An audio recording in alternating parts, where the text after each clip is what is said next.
الحمد لله رب العالمين والصلاة والسلام على رسوله الكريم سيدنا محمد وبارك وسلم وعلى آله وأصحابه أجمعين وبارك وسلم تسليما كثيرا أما بعد أعوذ بالله من الشيطان الرجيم بسم الله الرحمن الرحيم فذكر فإن الذكرى تنفع المؤمنين صدق الله مولانا. دیکھو اللہ پاک نے ایک بنائی ہے دنیا اور ایک بنائی ہے آخرت. دونوں کو اللہ پاک نے بنایا ہے. دنیا کو گزرگاہ بنائی ہے. کسی کے لیے ہمیشہ کے لیے رہنے کی جگہ نہیں ہے. یہ تو گزرگاہ. حضرت علی فرماتے رضی اللہ تعالیٰ عنہ کہ دنیا بھی چل رہی ہے آخرت بھی چل رہی ہے. دنیا دن بدن تجھ سے دور ہوتی جا رہی ہے اور آخرت دن بدن تجھ سے قریب ہوتی جا رہی ہے. یہ تو گزرگاہ ہے. اس سے ہمارے ماحول میں کسی کا انتقال ہوتا ہے تو کہتے ہیں کہ فلاں صاحب گزر گئے. گزرگاہ میں سے گزرتے گئے. تو دنیا کو اللہ پاک نے گزرگاہ بنائی ہے اور آخرت کو اللہ پاک نے بنائی ہے ہمیشہ کے لیے رہنے کے لیے کہ آخرت میں ہمیشہ کے لیے رہنا ہے کہ آخرت میں جانے کے بعد کبھی بھی واپس نہیں آنا ہے.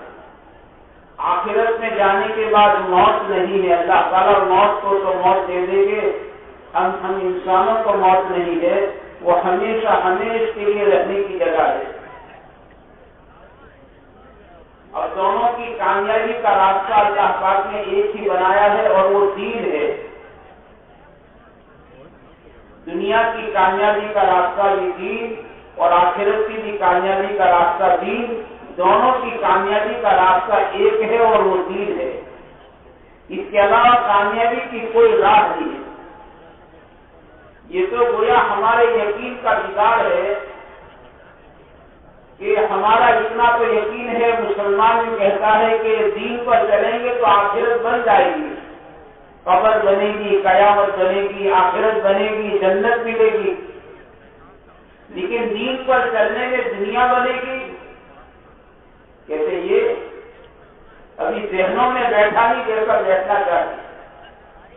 کہتے نہ, جس دین سے اللہ تعالیٰ آخرت بناتے ہیں اسی دین سے اللہ تعالیٰ دنیا کے نقشے بنائیں گے. دنیا کی زندگی کے بننے کا تعلق اللہ پاک نے چیزوں کے ساتھ رکھا نہیں ہے, ہر چیز نہیں. یہ تو ایک ہمارے ذہن کا دھوکہ ہے اور ایک بہاؤ ہے جس میں انسانیت بہتی جا رہی ہے. اس وقت کا ایک بہاؤ ہے دیکھو کہ خوب محنت کرو. آج کے دور میں انسانیت کمائیوں کے پیچھے جتنی محنت کر رہا ہے, جتنی اپنے آپ کو تھکا رہا ہے, شاید پہلے انسانوں نے کبھی اپنے آپ کو اتنا نہیں تھکایا. آپ دیکھو حالات کا. خوب محنت کرو تاکہ خوب مال آئے گا اور خوب مال آئے گا تو خوب چیز آئے گی اور خوب چیز آئے گی تو ہماری زندگی بن جائے گی. یہ بہاؤ ہے. حالانکہ سراسر دھوکہ ہے. زندگی کے بننے کا تعلق چیزوں کے ساتھ اللہ پاک نے رکھا ہی نہیں ہے. چیزیں تو اللہ پاک نے امتحان کے لیے دی ہے. ان چیزوں میں رہ کر کیا کرتے ہو؟ اللہ کو یاد رکھتے ہو یا اللہ کو بھول جاتے ہو؟ ان چیزوں میں رہ کر کیا کرتے ہو؟ اللہ کی زمین پر اللہ کے حکموں کو پورا کرتے ہو یا اللہ کی زمین پر اللہ کی نافرمانی کے بازار گرم کرتے ہو؟ تو چیزیں تو اللہ پاک نے امتحان کے لیے دی ہے. کامیابی کے واسطے تو اللہ پاک نے دین ہی دیا ہے. اس کے علاوہ کامیابی کا کوئی راستہ نہیں.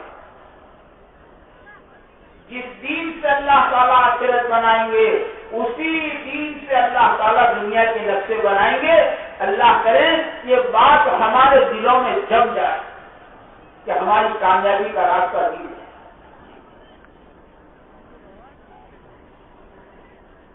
اگر دین کے بغیر کامیابی نظر آتی ہے کہتے کامیابی کا دھوکہ ہے, کامیابی نہیں ہے. میدان میں اسے دوپہر کو پانی نظر آتا ہے، یہ پیاسا ہرن ہے، یہ اپنی منڈی اٹھاتا ہے، اسے دور پانی کی موجیں نظر آتی ہے اور یہ بیچارہ دوڑتا ہوا جاتا ہے کہ میری پیاس کے بجھنے کا سامان ہے، یہ پیاس کی حالت میں دوڑتا جاتا ہے، پیاس بھڑکتی جاتی ہے، اور جب قریب گیا تو دیکھا کہ جس کو پانی سمجھا وہ تو چمکتی ہوئی ریت ہے، اور پھر یہ اپنی منڈی اٹھاتا ہے اور پھر یہ اس سے دور پانی نظر آتا ہے، پھر یہ دوڑتا ہے، دوڑتے دوڑتے دوڑتے دوڑتے یہ پیاسا ہرن ریگستان میں اپنی جان لے دیتا ہے، اسے پانی نصیب نہیں ہوتا ہے۔ اس ہرن کو پتہ نہیں ہے کہ جس کو میں پانی سمجھ رہی ہوں اور جس کو پیاس کے بجھانے کا سامان سمجھ رہی ہوں، یہ میرے پیاس کے بھڑکانے کا سامان ہے، جتنا دوڑتے گئے اتنی پیاس بھڑکتی گئی اور یہ تڑپتے جان دے دیتی۔ دین سے ہٹ کر کامیابی نظر آتی ہے، یہ کامیابی نہیں، کامیابی کا دھوکہ ہے، دھوکہ ہے۔ کامیابی کا راستہ دے کر دیتی ہے دنیا کی یا آخرت کی۔ جیسے مثال دی کہ دنیا میں آنے والے سارے انسانوں کا، چاہے وہ پیون ہو یا منسٹر ہو، چاہے وہ کولی ہو یا کلپتی ہو، دنیا میں آنے والے سارے کے سارے انسانوں کا دنیا میں آنے کا راستہ ایک ہی ہے اور وہ ماں ہے، اور کوئی راستہ نہیں۔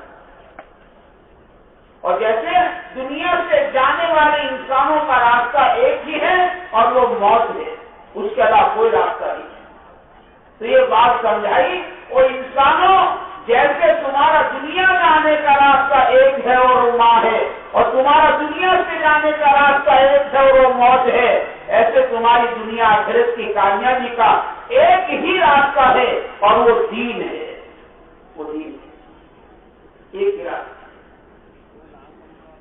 اسی جیسے کل فرمایا تھا کہ ہماری ذمہ داری ہے، سب سے پہلی ذمہ داری ہے اپنی ذاتوں کو دیندار بنا کر زندگی گزارنا۔ خالی زندگی کا گزار دینا کافی نہیں ہے، اپنی ذاتوں پر محنت کی جائے۔ یہ اللہ کے راستے کی محنت، یہ اجتماع اور یہ جمع کرنا، یہ راہ خدا میں نکلنا اور یہ گھنٹوں گھنٹوں باتوں کا سمجھانا اور یہ مذاکرے اسی لیے ہے تاکہ اللہ کرے یہ بات ہمارے دلوں میں رچ جائے اور یہ بات ہمارے دلوں میں بس جائے کہ مجھے محنت کر کے میری ذات کو دیندار بنانا ہے۔ یہ سب سے پہلی ذمہ داری ہے، اپنی ذاتوں کو دیندار بنا کر زندگی گزارو۔ یہ محنت کی چیز ہے، ہر اچھی چیز کے لیے محنت ہے۔ وہ اپنی ذاتوں کو دیندار بنانا ہے تو محنت ہے، اور بے دین بنانا ہے تو کوئی محنت نہیں ہے۔ زمین کو پاک بنانا ہے تو محنت ہے، اور اسے بندر بنانا ہے اور اسے جنگل بنانا ہے، اس میں سانپ بچھو کے بسیرے ہو جائے، اس میں شیر بھیڑیوں کے بسیرے ہو جائے تو اس کے لیے کوئی محنت نہیں ہے۔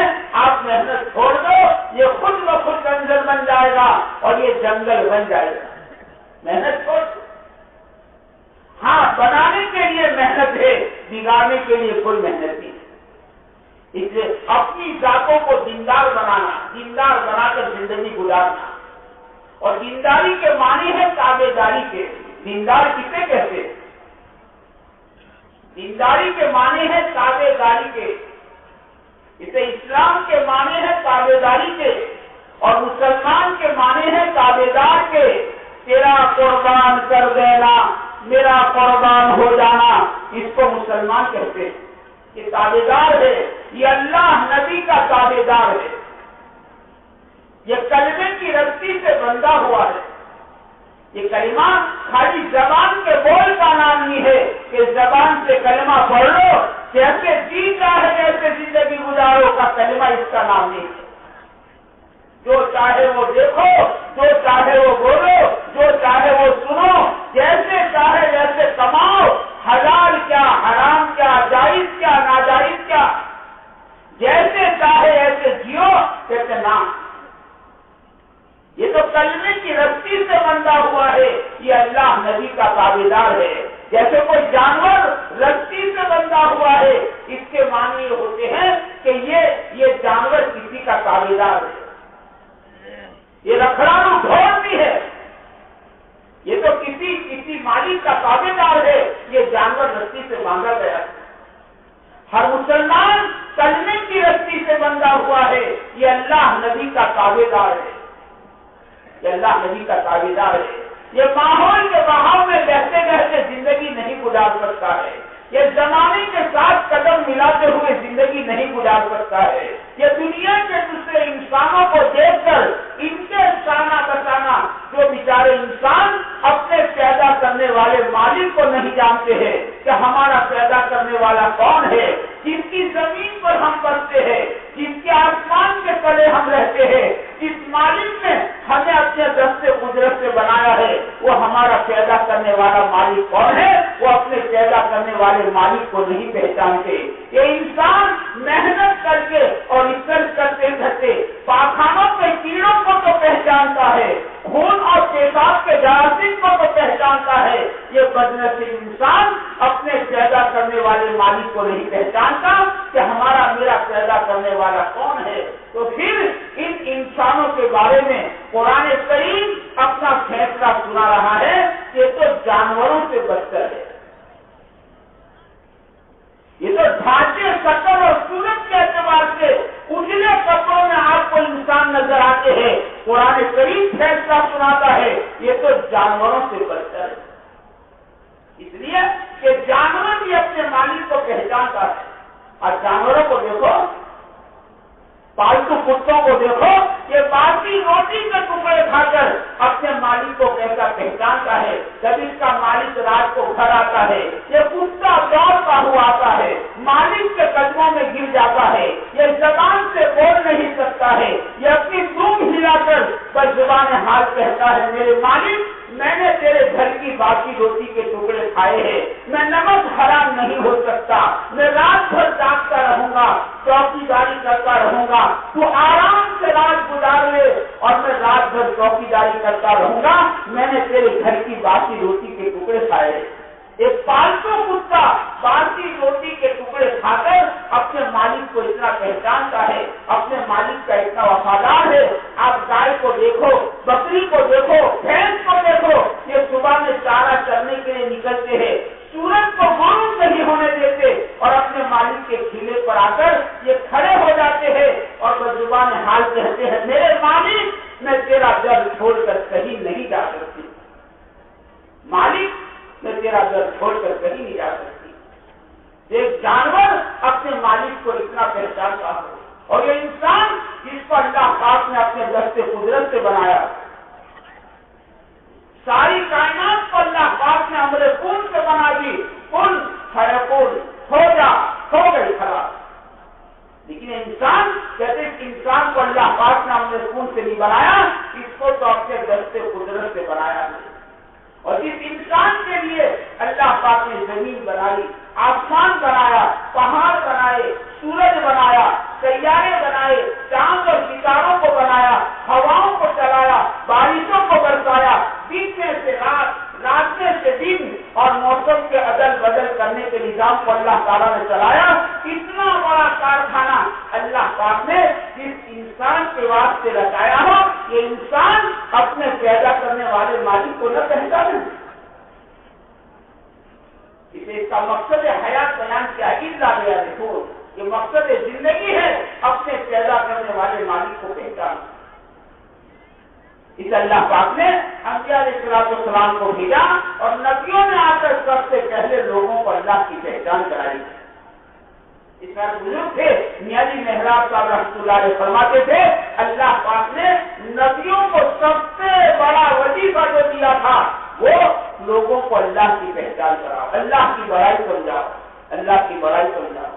اس لیے دیکھو مسلمان کا بچہ پیدا ہوا ہے، ابھی تو آنکھ نہیں کھولی ہے، ابھی تو ماں کو نہیں دیکھا ہے، ابھی تو گھٹی نہیں پلائی ہے، اور شریعت کہتی ہے کہ اس کے کاموں میں اللہ کی بڑائی، اللہ کی معرفت کے کلمات اس کے دل تک پہنچا دو۔ اللہ اکبر، اللہ اکبر۔ سب سے پہلا سبق ہمیں دیا تھا، یہ ہمیں اللہ کی بڑائی کو سمجھایا گیا، اللہ کی پہچان ہمیں کرائی گئی کہ اللہ کو پہچان کر زندگی گزارو۔ یہ سب سے پہلا کام ہے کہ ہمارا مقصد زندگی ہے اسے قرآن کریم کہتا ہے ہم نے زمین اور آسمان کے درمیان بہت ساری نشانیاں ایسی چھوڑی ہے جس سے انسان ہم کو پہچان لے. یہ آسمان کو دیکھ کر اللہ کو پہچان سکتا ہے. اتنا بڑا آسمان اور اتنا بھاری بھرکم آسمان کہ زمین پر جتنی مخلوقات ہے اس سے 30 گنا زیادہ مخلوقات پہلے آسمان پر ہے. اتنا بھاری بھرکم آسمان دیگر ستون کے ہمارے سروں پر کھڑا کرنے والا کون ہے؟ یہ آسمان کو دیکھ کر اللہ کو پہچانے, یہ زمین کو دیکھ کر اللہ کو پہچانے. اتنی بڑی زمین اور ایسی زمین ہم نے اس کی سخت نہیں بنائی کہ آپ کھودنا چاہو تو کھود نہ سکو. اتنی نرم نہیں بنائی کہ آپ چلنا چاہو تو چل نہ سکو. ایسی زمین آدمی زمین کو دیکھ کر اللہ کو پہچانے, بلکہ آدمی اپنی ذات کو دیکھ کر اللہ کو پہچانے, اپنی ذات میں غور کرے اللہ ہے. مولانا عمر صاحب رحمۃ اللہ علیہ فرماتے تھے کہ اللہ پاک نے انسان کو حیرت انگیز طریقے سے بنایا ہے. آدمی اپنی پیدائش پر غور کرے. کسی چیز کو بنانی ہے, حضرت مولانا رحمۃ اللہ علیہ فرماتے تھے کسی چیز کو بنانی ہے تو 3 چیزیں کامن چاہیے. ایک اجالا چاہیے, اندھیرے میں کوئی چیز نہیں بن سکتی ہے, کوئی چیز نہیں بنے گی. آپ ٹیلر صاحب کو کہو اندھیرے میں ذرا آستین سیکر دے دو تو اندھیرے میں نہیں دی جاتی.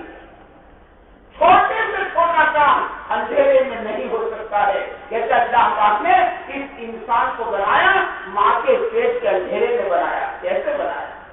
ماں کے پیٹ میں کون سا ہو جاتا تھا اور برابر بنایا ہے. آنکھ کیسی اپنی جگہ پر, کان کیسے اپنی جگہ پر, ہاتھ کیسے اپنی جگہ پر, پیر کیسے اپنی جگہ پر, کیسا بنایا. اور 360 جوڑ اللہ پاک نے ماں کے پیٹ کے اندھیرے میں فٹ کیے ہیں. 1 نہیں 2 نہیں, آپ بتا تو بتاؤ. 360 جوڑ اور 360 جوائنٹ اللہ پاک نے انسان کے بدن میں فٹ کیے اور برابر کیے ہیں. ایک جوڑ اتنا قیمتی اللہ پاک نے بنایا کہ اس کے بغیر آدمی کا جینا مشکل ہو جائے. پیروں کا جوڑ کیسا ہے, انگلیوں کا جوڑ کیسا ہے, یہ ہاتھ کا جوڑ کیسے جوڑ ہے. آپ بتاؤ اگر اللہ تعالیٰ یہ ہاتھ کا ایک جوڑ نہیں بناتے, ایک جوائنٹ نہ بناتے تو انسان کھانا کیسے کھاتا؟ بتاؤ کیسے کھاتے؟ آمنے سامنے بیٹھو, آپ مجھے کھلاؤ میں آپ کو کھلاؤ. ایک ایک جوڑ اللہ پاک نے کتنا قیمتی بنایا. ایسے 360 جوڑ اللہ پاک نے انسان کے بدن میں فٹ کیے, اندھیرے میں کیے اور برابر کیے. اندھیرے میں بنایا, برابر بنایا. دوسری چیز کا کسی چیز کو بنانا ہے تو جگہ وسیع چاہیے, بڑی جگہ چاہیے. کہ اللہ پاک نے انسان کو بنایا, ماں کے پیٹ میں تنگ جگہ میں بنایا. ایک بارش کا پیٹ کہتے اتنی تنگ جگہ میں اللہ پاک نے انسان کو بنایا. اور کیسا بنایا؟ بہت تنگ جگہ, ماں کا پیٹ. اور پھر کہتے کسی چیز کو بنانا ہے, آپ سپر چیز بنانا چاہتے ہیں تو اس کا مٹیریل سپر چاہیے. رف مٹیریل سے سپر چیز نہیں بن سکتی. کہتے اللہ پاک نے انسان کو اشرف بنایا, سپیریئر بنایا. ساری کائنات میں اور ساری مخلوقات میں اس انسان کو اللہ پاک نے اشرف بنایا ہے. اور اس کے بنانے میں جو مٹیریل استعمال کیا ہے وہ پانی کا چھوٹا گندا بدبودار کچرا مٹیریل ہے. اور بنایا کا ساری مخلوقات میں اشرف بنایا, ساری مخلوقات کی. آدمی اپنی پیدائش پر غور کرے, اسے اللہ کی پہچان نصیب ہو جائے. یہ اللہ کو پہچان لے. پھر ماں کے پیٹ میں 3 اندھیریوں میں بچہ پڑا تھا. ماں کے پیٹ کا اندھیرا, رہنے مادر کا اندھیرا, بچے کے اوپر کی جھیلی کا اندھیرا, منہ بند تھا, پشت ماں کی اور منہ ماں کی پشت کی طرف تھا. ایسی بے بسی کی حالت میں بچہ پڑا تھا. ماں دیکھ نہیں سکتی ہے, کوئی ہاتھ پہنچ نہیں سکتا تھا. ایسے 3 اندھیریوں کے اندر پڑے تھے. اور ایسی حالت میں بتاؤ پرورش کا نظام کس نے چلایا ہے؟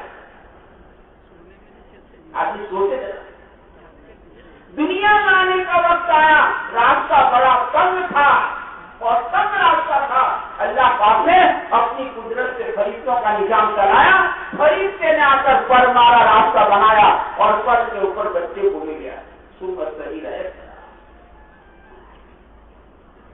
پھر ماں کے پیٹ سے نکلنے سے پہلے ماں کے سینے میں دودھ کا انتظام کس نے کر کے رکھا تھا؟ ٹھنڈی کے دنوں میں گرم دودھ اور گرمی کے دنوں میں ٹھنڈا دودھ کس نے تیار کر کے رکھا؟ آج سوچے، یہ اللہ کی معرفت ہے۔ ماں کے سینے میں ممتا کا دریا کس نے بہایا؟ کیسی ممتا ہے؟ بچہ جھولی میں روتا ہے، ماں کے سینے میں دودھ کھاتے مارتا ہے۔ ماں اپنے خون کا دودھ بنا کر اسے پلاتی ہے، یہ رات رات گیرے میں سو جاتی ہے، اپنے بچے کو سوکھے میں سلاتی ہے۔ اس کا بچہ کالا کلوٹا ہے، پوری دنیا کہتی ہے کالا کلوٹا ہے، ایک ماں کہتی ہے میرا بچہ چاند جیسا ہے۔ یہ ممتا کا دریا کس نے بہایا؟ آج اللہ کو کہتا ہے، یہ سب سے پہلا کام ہے۔ میرے بھائیوں دوستوں بزرگوں، اس سب دنیا میں جتنا بگاڑ، جتنا جھوٹ، جتنی لوٹ اور دھکے اور جتنا بھرشٹاچار اور جتنی خونہ مرگی اور جتنی افراد کی دنیا میں ہے، اس کی اور کوئی وجہ نہیں ہے۔ اس کی واحد ایک ہی وجہ ہے کہ انسان اپنے پیدا کرنے والے مالک کو بھولا ہوا ہے، بس اور کوئی وجہ نہیں۔ اسے نبیوں کی محنت ہے، لوگوں کو اللہ کی پہچان کرائے، اللہ کی پہچان، اللہ کو پہچانا، اللہ کی بڑائی کو سمجھایا، اللہ کی بڑائی کو سمجھایا، اللہ کی بڑائی کو گھنٹوں سنایا اور اللہ کی بڑائی کو دل میں بٹھایا۔ یہ دل اللہ کے برسانے کی جگہ ہے، یہ دل اللہ کے برسانے کی جگہ ہے۔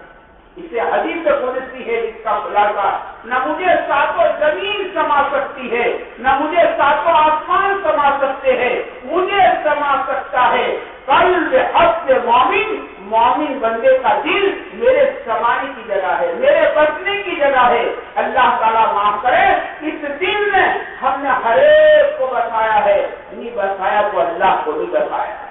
جسے اس دل کو سفیان ویران دل کہا ہے، یہ دل ویران ہے اور یہ دل برباد دل ہے جو اللہ سے خالی ہے، یہ اللہ کی بڑائی سے خالی ہے، اللہ کے خوف سے خالی ہے، یہ اللہ کے ڈر سے خالی ہے، یہ اللہ کی محبت سے خالی ہے۔ یہ دل ویران دل ہے، یہ دل یہ تو اللہ کے بسانے کی جگہ تھی۔ وہ گل کس کام کا جس گل میں بو نہ ہو، وہ دل کس کام کا جس دل میں تو نہ ہو، وہ دل برباد کی۔ اللہ اسے پوری ساری کہتا ہے، ڈھونڈا کیا گرے کاہے کو رکھے منوتا، تیرا مولا تجھ میں بسے جیسے پھولن میں بات، تیرا مولا تجھ میں بسے جیسے پھولن میں بات۔ یہ دل اللہ کے برسانے کی جگہ ہے، اللہ یہ دل اللہ کی بڑائی سے آباد ہو جائے، یہ دل اللہ کے ڈر سے مزین ہو جائے تو پھر بدن سے نکلنے والے اعمال صحیح ہو جاتے ہیں، بدن سے نکلنے والے اعمال پھر اللہ کو راضی کرنے والے ہوتے ہیں، بدن سے نکلنے والے اعمال پھر محمد رسول اللہ صلی اللہ علیہ وسلم کے طریقے کے تابع ہوتے ہیں۔ کہ آدمی اپنی مرضی سے نہیں دیکھتا ہے، وہ دیکھنے میں یہ پابند ہے، کہ اپنے آپ کو پابند کرتا ہے، میں کیا دیکھوں میں کیا نہ دیکھوں، یہ بولنے میں پابند ہو جاتا ہے، میں کیا بولوں میں کیا نہ بولوں، میں جھوٹ نہیں بول سکتا ہوں، میرے نبی کی خبر ہے جھوٹ تمہیں تباہ اور برباد کرے گا، سچائی تجھے نجات دلائے گی، سچائی تجھے چھٹکارا دلائے گی، یہ بولنے میں تابعدار ہو جاتا ہے۔ جب اندر کی مایا بنتی ہے تو پھر آدمی دیکھنے میں بولنے میں یہ پابند ہو جاتا ہے، کیا بولنا کیا نہیں بولنا، میں اس زبان سے گالی نہیں بول سکتا ہوں، میرے نبی کی خبر ہے جو قوم گالی غلط اختیار کرے گی وہ اللہ کی نظروں سے گر جاتی ہے۔ بتاؤ جو قوم اللہ کی نظر سے گر جائے اس کو اٹھانے والا دنیا میں کون مائی کا لال ہے؟ میں اس سے گالی نہیں بول سکتا ہوں، میں اس سے غیبت نہیں کر سکتا، اس میں غیبت ہمارے بزرگ فرماتے ہیں جو غیبت کرتا ہے وہ قرآن سے کھیلتا ہے.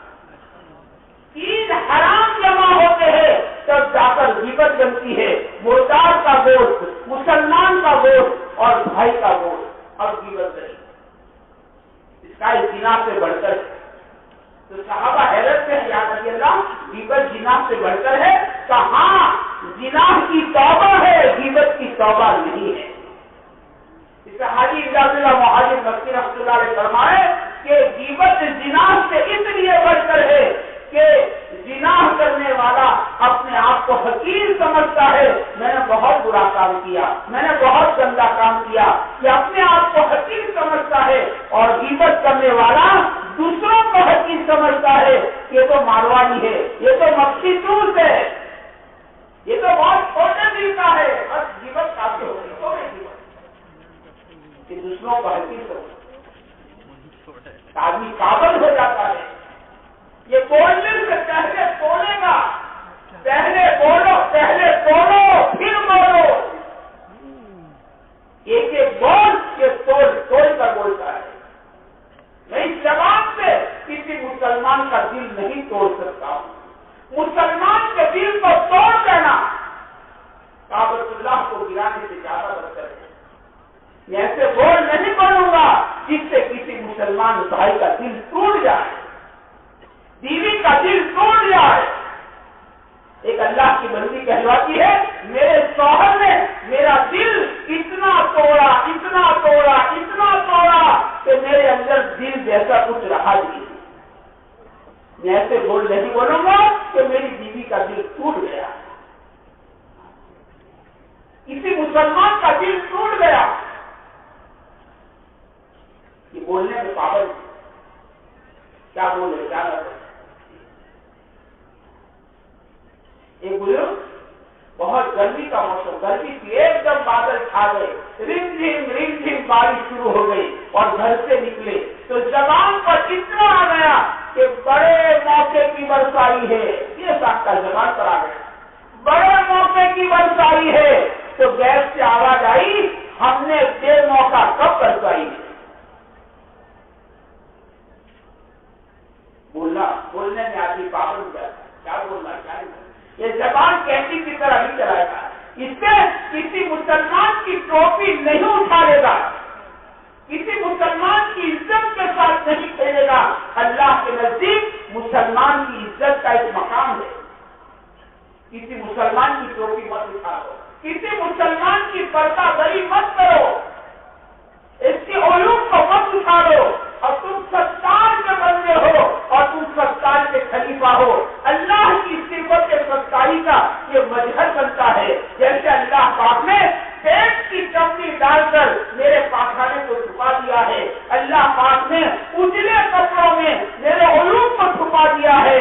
میں ایسے اللہ کا بندہ ہوں، ایسے ستار کا خلیفہ ہوں. میں صفت ستاری کا مظہر بنوں. یہ صفت ستاری کا مظہر بنتا ہے لوگوں کے ایپ کو چھپا دے. پردہ کا کسی مسلمان کی ٹوپی مت اٹھا، کسی مسلمان کی عزت کے ساتھ مت کھیلو.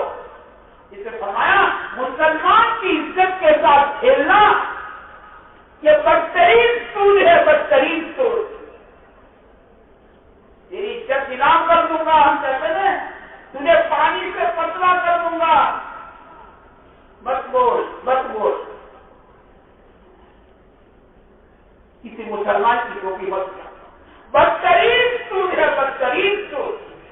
حالانکہ سود اتنی بدترین چیز ہے، اللہ کے نبی فرمائے سود والا کبھی بھی پلٹ نہیں سکتا ہے.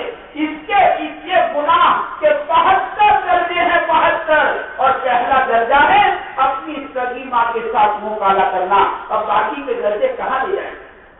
اس کو سود کہتے ہیں. فرمایا مسلمان کی آبروریزی، اس کی ٹوپی اٹھانا، اس کی عزت سے کھیلنا یہ بدترین سود ہے. یہ بولنے میں پابند ہے کہ میں یہ ایسے بول نہیں بولوں. دیکھنے میں پابند ہے. میں کسی پرائی بہو بیٹی کو میں ان آنکھوں سے نہیں دیکھ سکتا. پرائی بہو بیٹی کو گھول گھول کر نہیں دیکھے گا، بلکہ پرائی بہو بیٹی کو یا تو اپنی ماں سمجھے سمجھے گا، یا تو اپنی بہن سمجھے گا، یا تو اپنی بیٹی سمجھے گا. پرستری پردھن پتھر مانیے، پرستری مات سمان. پردھن پر کسی کے مان کو بھی للچائی ہوئی نگاہوں سے نہیں دیکھے گا، اپنی رال نہیں چپکائے گا. پردھن پتھر مانیے، پرستری مات سمان. پڑھائی عورت یا تو ماں ہے یا بیٹی ہے یا بہن ہے، یہ دیکھنے میں پابند. یہ گندے اللہ اللہ اللہ کی منع کردہ چیزوں کو نہیں دیکھے گا، یہ گندی تصویروں کو نہیں دیکھے گا، یہ اپنے موبائل میں گندی تصویروں کو تنہائی کے اندر نہیں دیکھے گا. یہ رات کو سوتے ایک عجیب بیماری چل پڑی ہے. رات کو سوتے آدمی جیسا تکیے پر سر رکھتا ہے، دیکھنے سے موبائل نکالتا ہے اور پتہ نہیں موبائل میں کیا دیکھتے یہ سو جاتا ہے. اللہ ہی جانتے ہیں کیا دیکھتا ہے. بتاؤ اس کی رات اس کے لیے کیسی بنے گی؟ کلمہ پڑھ کر سوتا، استغفار کر کے سوتا، درود پاک پڑھ کے سوتا، اپنے گناہوں پر معافی مانگ کر سوتا. آتا مسلمان رات کو بستر پر لیتے ہوئے یوں کہے یا اللہ معاف کر دے، یا اللہ معاف کر دے، یا اللہ معاف کر دے، تو اللہ تعالیٰ اسے معاف کر دیتے. اپنی موت کو یاد کر کے سوتا. اس اللہ کے پیارے نبی صلی اللہ علیہ وسلم نے ہمیں ایسی دعا تعلیم فرمائی ہے کہ اپنی موت کو یاد کر کے سونا ہے. اللہم بسمک اموت واحیا، اپنی موت کو یاد کر کے سونا. ہمیں تو سلایا اپنی موت کو یاد کرتے کرتے، اور ہمیں تو جگایا اپنی موت کی یاد دلاتے. الحمدللہ الذی احیانا بعد ما اماتنا. موت کو یاد ہمیں تو سونا بھی ایسا سکھایا اور ہمیں تو جاننا بھی ایسا سکھایا.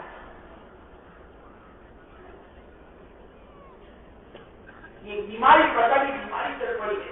اللہ ماشاء اللہ. بس رات کو سوتے موبائل دیکھنا، موبائل دیکھتے پتا نہیں کیا آدمی سو جائے. آدمی دیکھنے میں اللہ یہ پاگل ہے، میں کیا دیکھوں، میں کیا نہیں دیکھوں، میں تابعدار ہوں. یہ اپنے ہاتھوں کے استعمال میں یہ تابعدار ہے. ان ہاتھوں سے حرام کمائی نہیں کر سکتا ہے. یہ ہاتھ اللہ پاک نے حلال کمائی کے لیے دیے ہیں. اللہ پاک کو ہاتھوں کی ہوئی کمائی بہت پسند ہے. ہاتھوں کی ہوئی کمائی اللہ کو بہت پسند ہے. ایک دیہاتی صحابی آئے، پیارے نبی صلی اللہ علیہ وسلم سے مصافحہ کیا. آپ نے محسوس کیا پیارے آقا صلی اللہ علیہ وسلم نے کہ اس کے ہاتھوں میں گٹھے پڑے ہوئے. آپ نے پوچھا ہے فلاں آپ کے ہاتھوں میں گٹھے کیوں پڑے ہیں؟ وہ آنے والے کہتے ہیں یا نبی اللہ آپ پر میرے ماں باپ قربان ہیں، میں غریب آدمی ہوں، میرے بیوی بچے ہیں، میں روزانہ جنگل میں جاتا ہوں، لکڑیاں کاٹ لاتا ہوں، بستی میں آ کر لکڑیوں کو بیچتا ہوں جس سے میرے گھر کا گزارا ہوتا ہے، میرے گھر کا چولہا جلتا ہے. یا نبی اللہ روزانہ لکڑیاں کاٹنے کی بنا پر میرے ہاتھوں میں گٹھے پڑ چکے ہیں. اللہ کے پیارے نبی صلی اللہ علیہ وسلم نے اس کے ہاتھ کو 2 بار پکڑا اور 2 بار پکڑ کر اس کے ہاتھ کو چوما اور فرمایا میں اس ہاتھ کو تو نہ چوموں جس ہاتھ کو اللہ تعالیٰ بھی چومنا پسند فرماتے ہو. یہ ہاتھ حلال کرنے میں چلا. کئی ہاتھوں سے حلال کیا کمائیں کیا کریں. یہ کمانے میں تابعدار ہے، یہ حلال کماتا ہے. حلال اس کا لقمہ حلال ہے تو پھر اس کی زندگی پاک ہے. اسے مولانا الیاس رحمۃ اللہ علیہ فرماتے تھے لقمہ سمندر ہے اور اس کے خیالات اس کے موتی ہے. لقمہ سمندر ہے، خیالات اس کے موتی ہے. جیسا پانی ویسا موتی، جیسا لقمہ ایسے خیالات، ایسی سوچ، ایسے جذبات اور ایسی آدمی کی وچار دھارا ہوگی. پورا مزہ اس کے لقمے پر. لقمہ کیسا جیسے لقمے ہو گئے نا ایسے اس کے جذبات ہو گئے، ایسے اس کی سوچ، ایسے اس کی وچار دھارا، ایسی زندگی.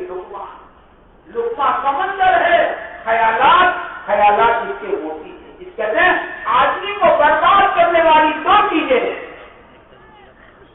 آدمی چیزوں کی کمی سے برباد نہیں ہوتا ہے، آمدنی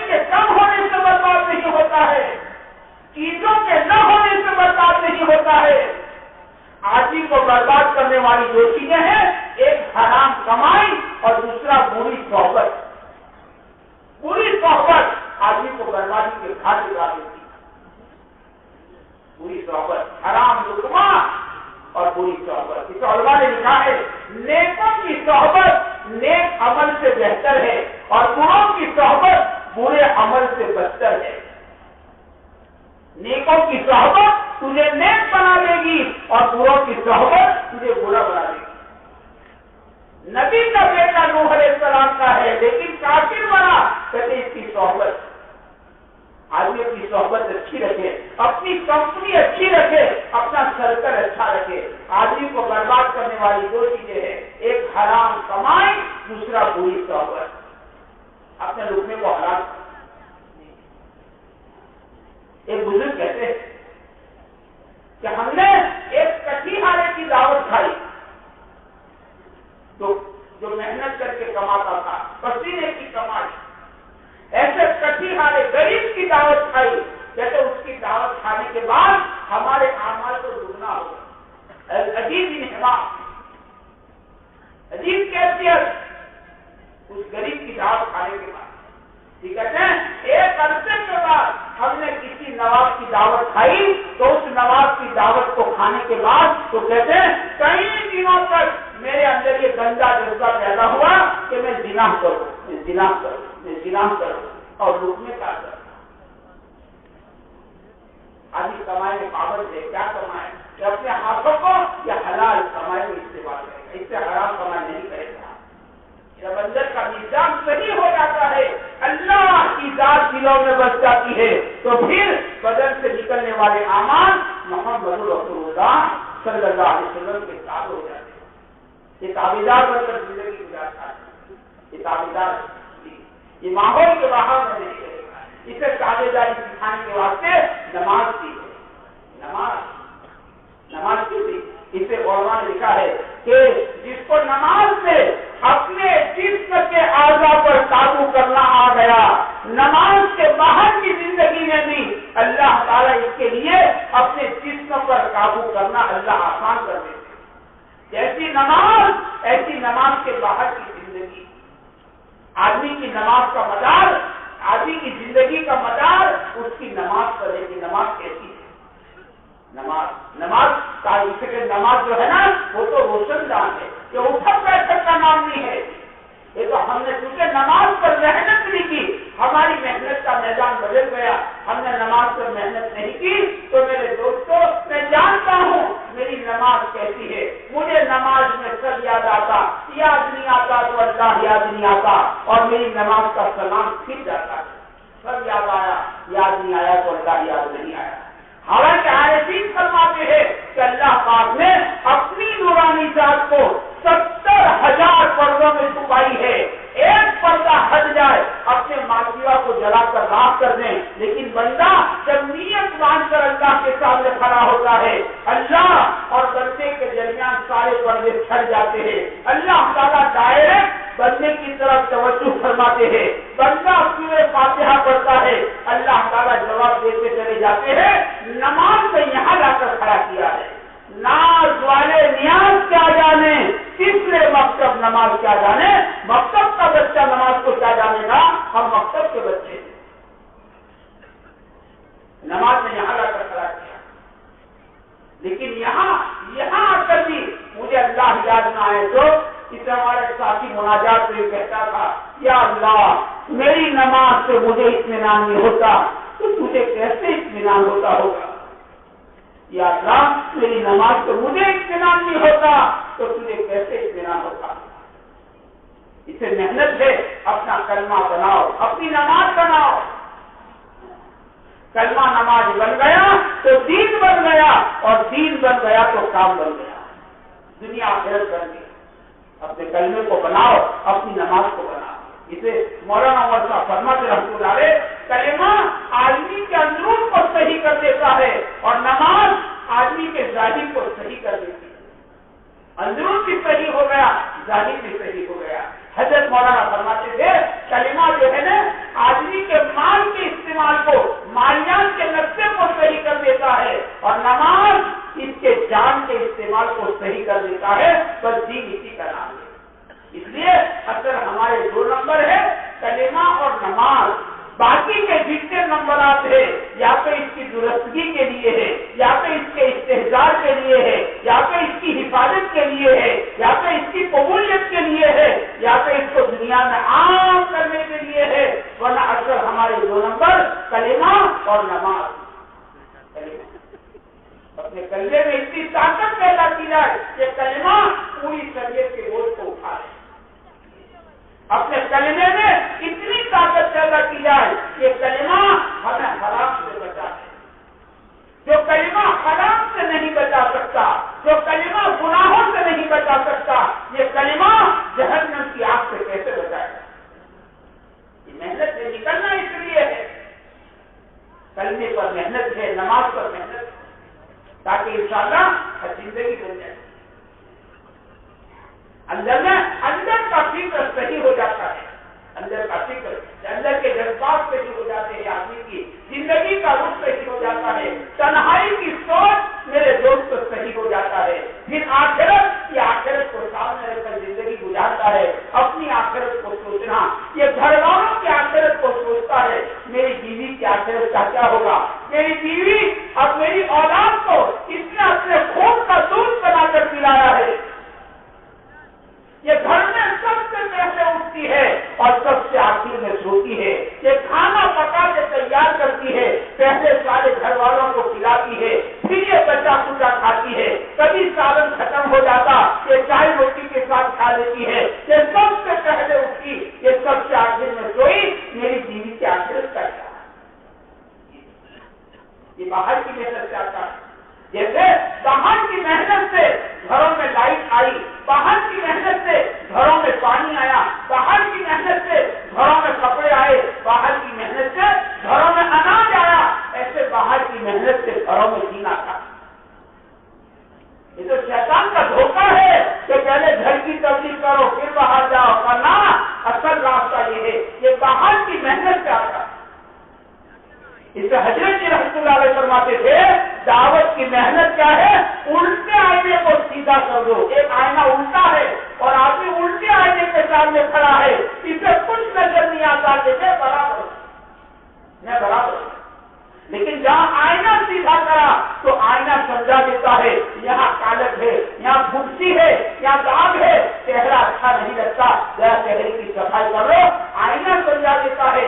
دعوت کی محنت جو فرمایا کہ الٹے آئینے کو سیدھا کرنا ہے، آدمی کے اندر احساس اجاگر ہو جاتا ہے، ہاں احساس اجاگر ہو جاتا ہے، یا اپنی پچھلی زندگی پر روتا ہے، یا اپنے گھر والوں کی بے دینی پر روتا ہے، اپنی اولاد کی بے دینی پر روتا ہے۔ اللہ تعالیٰ اسے آخرت کا غم عطا فرماتے ہیں، اپنے گھر والوں کی آخرت۔ اس عجیب بات فرمایا قیامت کے دن سب سے بدترین آدمی وہ ہوگا جس نے گھر والوں کی آخرت کا کوئی فکر نہیں کیا تھا، کوئی فکر نہیں۔ سب سے بڑا بدترین آدمی جس نے گھر والوں کی آخرت کا کوئی فکر نہیں کیا تھا، کما رہے تھے، کھا رہے تھے، کھلا رہے تھے، پلا رہے تھے، کہنا رہے تھے، اپنی گھر کی والوں کی آخرت کے بارے میں کبھی نہیں سوچا۔ میرے گھر میں نمازوں کا کیا حال ہے مجھے نہیں پتا ہے، میرے گھر میں آیا اللہ کی یاد ہو رہی نہیں ہو رہی، میرے گھر کی در و دیوار اللہ کا نام سننے کی پیاسی ہے، میرے گھر میں سب کا نام لیا جاتا، میرے گھر میں اللہ کا نام لیا جاتا مجھے نہیں پتا ہے، میرے گھر میں اخبار پڑھا جاتا، پتہ نہیں کیسی کیسی ناولز پڑھی جاتی ہے، میرے گھر میں اللہ کا کلام کتنا پڑھا جاتا مجھے کچھ پتا نہیں، مجھے کچھ پتا نہیں ہے، میرے گھر میں کیا آ رہا ہے اور میرے گھر سے کیا نکل رہا ہے مجھے نہیں پتا ہے۔ کہیں ایسا تو نہیں میرے گھر سے دین نکلتا جا رہا ہے، میرے گھر میں بے دینی آتی جا رہی ہے، میرے گھر سے حیا نکلتی جا رہی ہے، میرے گھر میں بے حیائی آتی چلی جا رہی ہے، میرے گھر سے سنت اور شریعت نکلتی جا رہی ہے اور میرے گھر میں فیصل پرست کی آزادی آتی جا رہی ہے، مجھے نہیں معلوم ہے، میں تو کمانا جانتا ہوں، حالانکہ ہماری ذمہ داری ہے۔ اور ایمان اپنے گھر والوں کو جہنم کی آگ سے بچاؤ. اور آگے قرآن کریم کہتا ہے وہ ایسی آگ ہے جو پتھروں کو پگھال دیا کرتی ہے. ایک بوڑھے صحابی حاضر ہوئے, کہا یا نبی اللہ جہنم کا پتھر کتنا بڑا ہوگا؟ پیارے آقا نے فرمایا بڑے میاں دنیا کے سارے پہاڑوں کو ملا دو تب جا کر جہنم کا ایک پتھر بنتا ہے. میرے بھائیو بتاؤ اس جہنم کی آگ کتنی بھیانک آگ ہے جو اتنے بڑے پتھر کو پگھال دیا کرتی ہے. اللہ تعالیٰ اپنے بندوں کو دعوت دے رہے ہیں اور ایمان والوں ایسی بھیانک آگ سے اپنے گھر والوں کو بچاؤ. ہم اس کی ذمہ دار ہیں, یہ ہماری ذمہ داری, ہماری سب سے پہلی ذمہ داری. پیارے آقا صلی اللہ علیہ وسلم حالانکہ آپ پر پوری عالم کی نبوت کا بوجھ ہے, لیکن آپ نے اپنے گھر والوں کو نہیں بلایا ہے. آپ تشریف لائے, ایک روٹی کا ٹکڑا نیچے پڑا ہوا تھا. پیارے آقا نے فرمایا عائشہ اس روٹی کے ٹکڑے کو اٹھا لو, یہ ناراض ہو جاتے ہیں دوبارہ لوٹ کر گھروں میں نہیں آتے. آپ نے گھر والوں کو نہیں بلایا. یہ ہماری اسے اللہ نے روزانہ اپنے بیوی بچوں کو لے کر بیٹھو, بجائے ہوٹلوں پر, بجائے چوراہوں پر, بجائے چائے خانوں پر, بجائے ایران چوران راہی تباہی کی باتوں کی مجلسوں کے اپنے گھر میں بیٹھو, اپنے گھر والوں کو وقت دو, اپنے بیوی بچوں کو لے کر بیٹھو, اپنی ماں بہنوں کو لے کر ہم بیٹھیں اور پیار شفقت کے ساتھ, ڈنڈے سے نہیں, گالی گلوچ سے نہیں, اس سے تو نفرت آئے گی, نفرت ہے نا, پیار کے ساتھ, شفقت کے ساتھ, محبت کے ساتھ. مولانا موسیٰ فرماتے تھے گھر والوں میں دین لانا ہے تو ان کی بے دینی جھیلنی پڑے گی. گھر والوں میں دین لانا ہے تو ان کی بے دینی جھیلنی پڑے گی, اڑنا پڑے گا, رونا پڑے گا. روزہ مل کر ان کو بیٹھے, کیا اگر تو بڑھ کہتے ہیں تمہارے گھر میں 2 مہینے کا دودھ پیتا بچہ ہے, اس کو بھی تعلیم کے حلقے میں سلاؤ. اللہ تعالیٰ قرآن حدیث کا نور اس دودھ پیتے بچے کے سینے میں داخل کرے گی. اس سے میرے بھائیوں ہمارے گھروں کی سب سے بڑی ضرورت اللہ کا دین ہے, اللہ کا دین ہے. ہمارے گھروں پہ جتنے مسائل ہیں, بعض مسائل ایسے ہیں آدمی کہہ بھی نہیں سکتا, سہ بھی نہیں سکتا, بند ہی بنتے ہیں, کہے تو کس کو کہے, نہ کہا جائے نہ کہا جائے, ایسے ایسے مسائل ہیں. ہمارے گھروں کے جتنے مسائل ہیں, نت نئی مصیبتوں کے دروازوں کا کھلنا, میاں بیوی کا دل ایک نہ ہونا, اولاد کا ہاتھوں سے نکل جانا, پتہ نہیں کیسا مسائل. اس کا حل اللہ کا دین ہے. اس کا حل یہ ہمارے گھروں کی بہت بڑی ضرورت ہے. ہمارے گھروں میں چیزوں کی کمی نہیں, ہمارے گھروں میں برتنوں کی کمی نہیں, ہمارے گھروں میں کپڑوں کی کمی نہیں, ہمارے گھروں میں فرنیچر کی کمی نہیں, ہمارے گھروں میں کھانے پینے کی کمی نہیں ہے. ہمارے گھروں کی کمی اللہ کا دین ہے, اللہ کا دین ہے. اس سے گھر خالی ہے.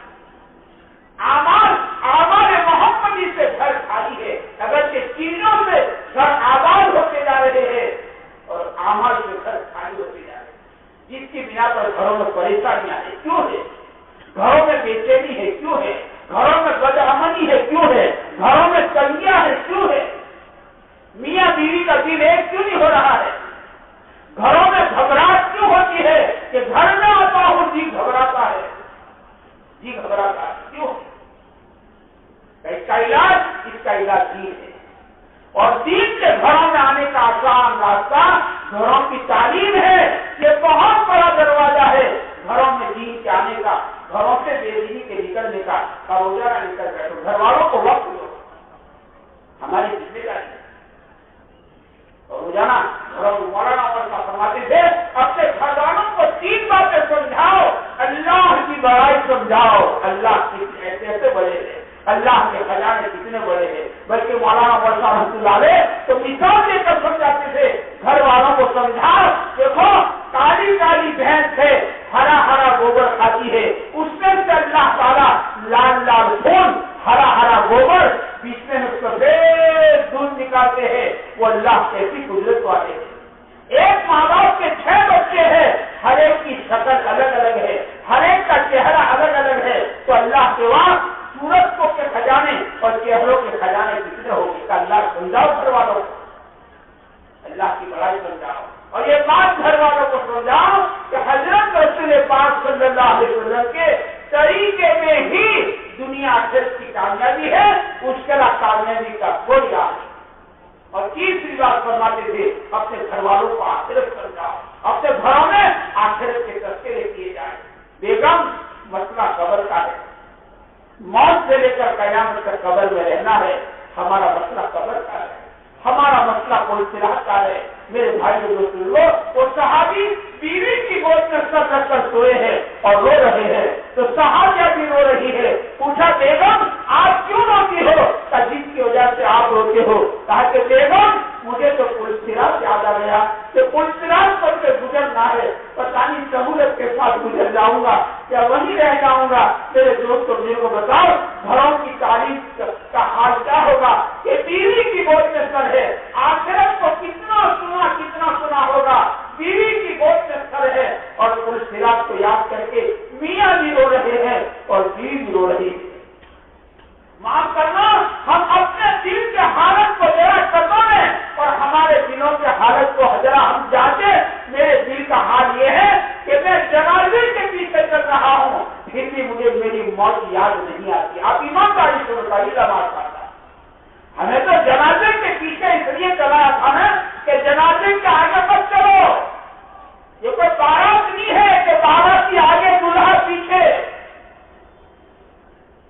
صفے لگا کر جنازے کو کندھوں پر مت چلاؤ، جنازے کے پیچھے چلو تاکہ نگاہ جنازے پر پڑے اور اپنی موت کا دن یاد آ جائے۔ جنازہ آگے چل کر پیچھے والوں سے یوں کہتا ہے میرے پیچھے چلے آؤ تمہارا رہنما میں پیچھے، ہمیں پیچھے چلا آپ کو بتا، یہ تو ہر ایک کو سوچنے کی بات ہے۔ میرے بارے میں جنازے کے پیچھے چلتا مجھے میری موت کتنی یاد آتی، میں قبرستان پہنچ گیا ہوں، میرے سامنے میت کو قبر کو اتاری جا رہی ہے، منہا خدر مٹی ڈالی جا رہی ہے، یہ قبرستان ہے، غریب عزیز سب ایک میدان میں پڑے ہوئے ہیں، ان کی قبروں پر گھاس اٹھ چکا ہے، چپ چاپ سو رہے ہیں، یہ آن بان والے آخر گرے زمین پر اونچے اڑان والے، یہ قبرستان ہے۔ مجھے قبرستان میں میری موت، میری قبر، میری آخرت کتنی یاد آتی، مجھے سوچنا چاہیے، جس کی ضرورت ہے آخرت کے تذکرے گھنٹوں کیا جائے، مسجدوں کے اندر بھی اور آپس کی تعمیر مسجد میں بھی، اور آپ کو اپنے دوستوں گھروں میں بھی گھنٹوں آخرت کو سنا جائے تاکہ اللہ کرے آخرت مستحضر ہو جائے۔ اس لیے میرے بھائیوں کہ ہم ایسے ماحول میں اس وقت جی رہے ہیں کہ چاروں طرف پورو پشچم اتر دکشن ایک ہی آواز ہے، موت سے پہلے کی زندگی بناؤ، موت کے بعد کی زندگی بنانے کی آواز ہمارے ماحول میں نہیں۔ ہم ایسے ماحول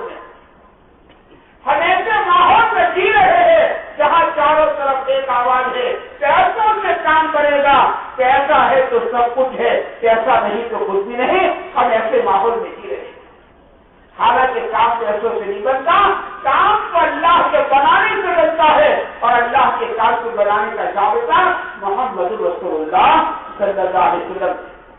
ہمارے ماحول میں چاروں طرف آواز ہے، کام پیسوں سے بنتا ہے، ایسے ماحول کام صلاۃ الحاجت سے بنے گا، کام دعاؤں سے بنے گا۔ میرے دوستوں یہ آواز ہمارے ماحول میں نہیں ہے، یہ آواز ہمارے ماحول میں نہیں، ہم ایسے ماحول میں اسے اس کی ضرورت ہے، اور یہ ہمارے مسائل کا حل ہے تاکہ اللہ کرے اللہ کی بڑائی دلوں کے اندر بسے۔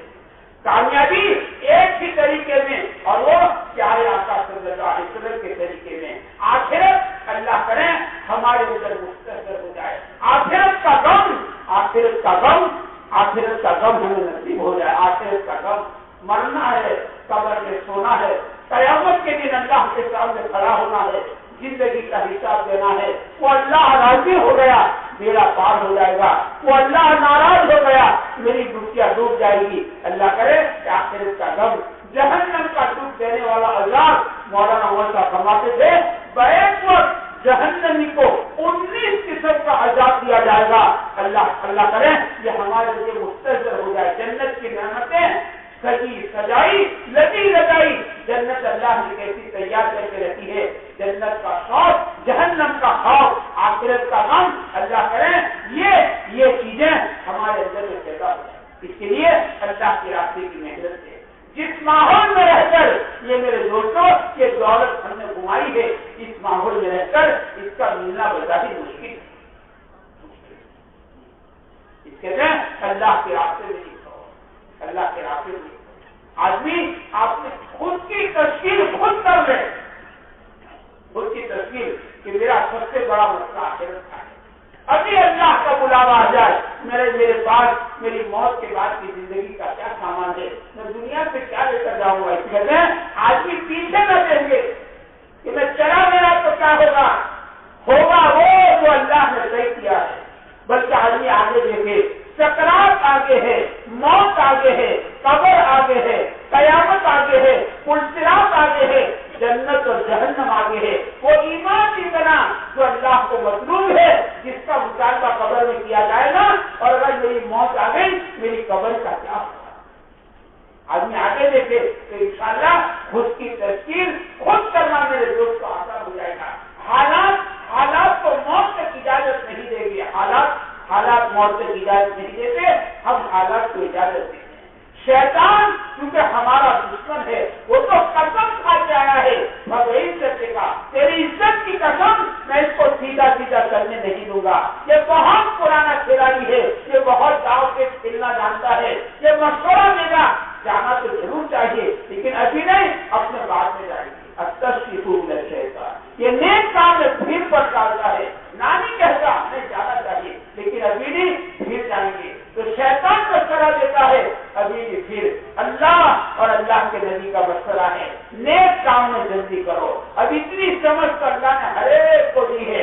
میرا نفع، میرا فائدہ، میری بھلائی کس کا مشورہ ماننے میں ہے؟ اللہ نبی کا مشورہ ماننے میں یا شیطان کا؟